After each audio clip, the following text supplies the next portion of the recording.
We're Robin and Steve. In the last episode, we met up with our friends in Aotea.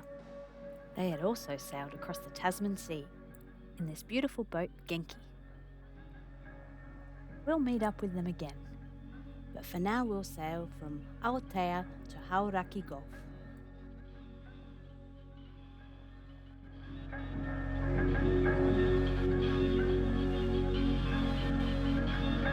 From Aotea we sailed further south to Port Jackson, Waikato.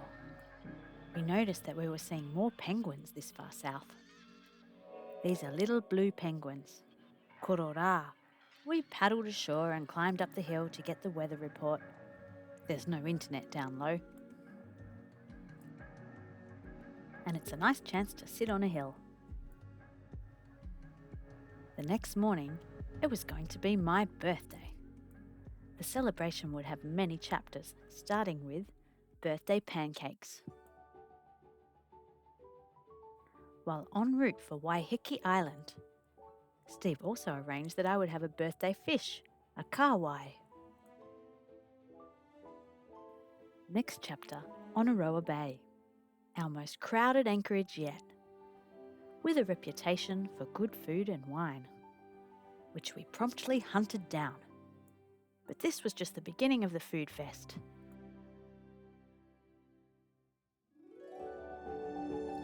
So we went for a walk past alpacas and vineyards and olives.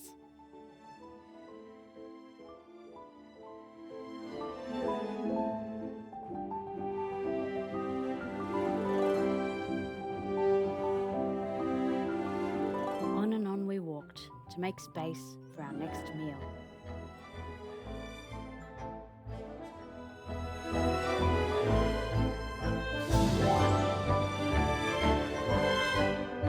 On the other side of the island, we got reminded of Cyclone Gabriel, with a few boats looking a bit worse for wear, and the beach closed to recreational users. An excellent thing about Waiheke Island is that it's just a quick ferry ride to Auckland. Tā maki makaurau. So it was a day of strolling through a skyscraper jungle. Past shop windows flaunting their labels, and past people lining up to snaffle a new thing. Content with our old sandals, we didn't join the line. And after a thorough wander, it was just a quick ferry ride back to penguins at Waiheke Island.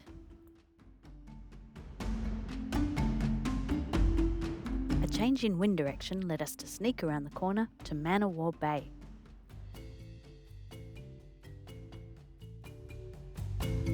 After our food fest, we were keen to do more walks. We followed the road up and over to Stony Batter, a defence site from World War II.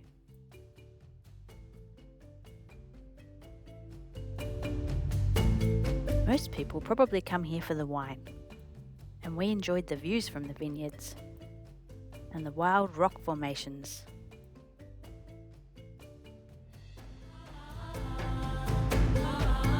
Gun batteries are connected via a series of tunnels. It was expensive to build and wasn't finished till 1944, way behind schedule, so lucky it wasn't needed. After wandering through sheep paddocks back to the boat, there was a fish frenzy.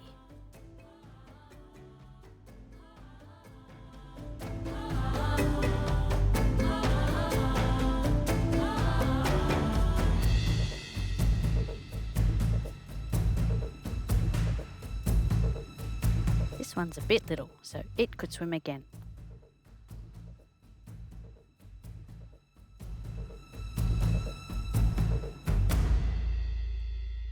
And then we were off to do some twitching, bird watching. First at Aotearoa Island. In 1908, this island was purchased for £400 by the Salvation Army for their rehabilitation program for alcoholics and drug addicts. But now it serves a very different purpose: rehabilitation of native wildlife, like this pukeko and this weka, and many more. In 2005, the addiction rehabilitation programs were relocated away from here. And in 2008, a couple negotiated a 99-year lease from the Salvation Army so that Aotearoa Island could be used as a safe nesting ground for these birds and a place for bird watchers to go wild. We'd heard there was a famous sculpture here. Art can mean many things to many people.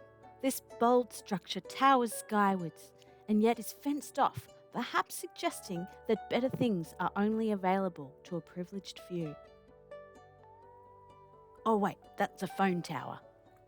This is the sculpture. It's better art, but poorer reception. This sculpture by Chris Booth is inspired by the windswept branches of the Pahurakawa tree, one of our favourites.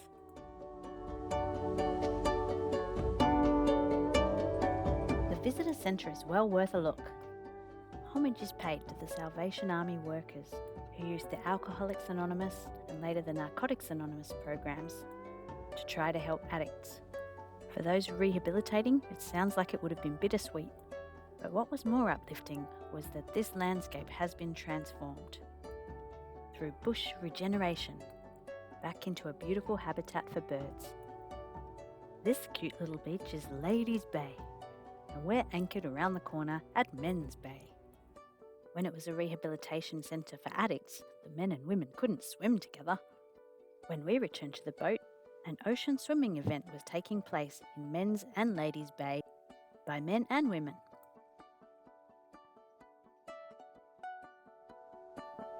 I knew I wanted to go to this next spot, but I'd forgotten why. We anchored and I made gado, spicy peanut sauce with vegetables and egg. It's ugly here, but I plated it beautifully. And meanwhile, Steve fixed our starter motor.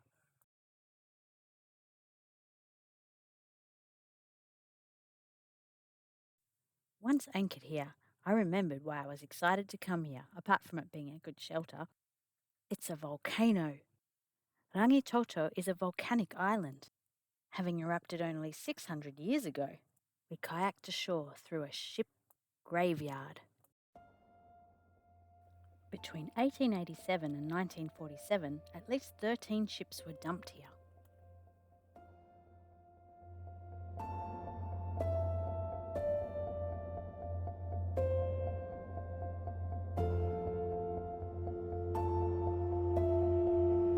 First part of our track took us across lava fields. Our poor sandals. At least it wasn't molten lava.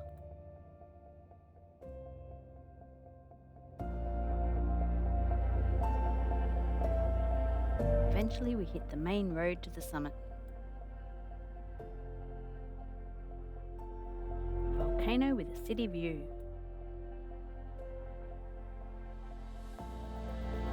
From what was fresh lava 600 years ago, plants are making a comeback. Inside the crater is quite lush.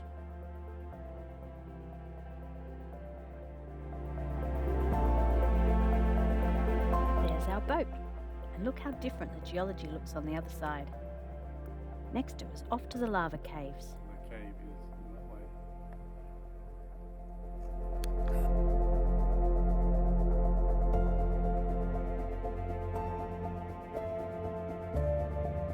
I hadn't brought a head torch, but I had a great time fumbling my way through the tunnels.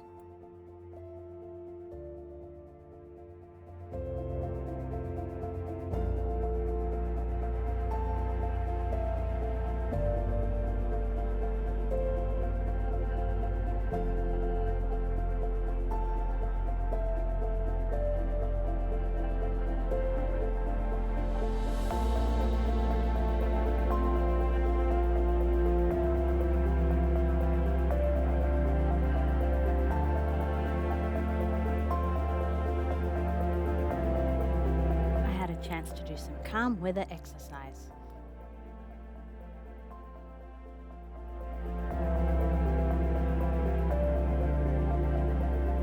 I've been told this island was a must-see, Matangi Island. The land here had been trashed through farming, but from 1984 the island became the focus of a native forest regeneration program, and over 250,000 native plants have been propagated on the island. There's a lot to see, from the guts of this, one of New Zealand's oldest lighthouses, to the wetlands and forests that have been designed with New Zealand's birds and insects in mind. Here's the saddleback, Tiake.